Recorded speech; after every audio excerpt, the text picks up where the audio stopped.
Hello mga kakabs. So ito pala yung Cebu Temple mga kakabs. Yan. Kung sino yung mga taga Cebu at hindi pa nakapasok dito, actually you are welcome naman talaga. Hindi sa loob pero dito sa ditong linakaran ko. Yan. Pwede kayo makapunta dito and you can go around, take some pictures. Uy, close pala dito mga kakabs, dead end. Dito sana ako lalabas, sige.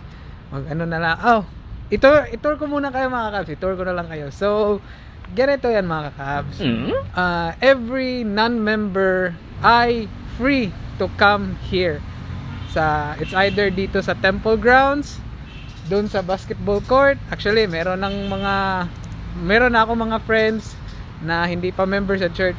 Andun sa basketball court, maglaro na sila ng basket every Monday, Wednesday, Friday. Ayun, shout out pala sa inyo yung mga friends ko nga naglaro ng basketball dito sa church namin. And ayun, you can also enter sa aming chapel. You can worship together with us every Sunday. In short, even non-member ka, you have free access sa mga facilities namin dito sa church namin. Ayan, nasa likod tayo ng Cebu Temple.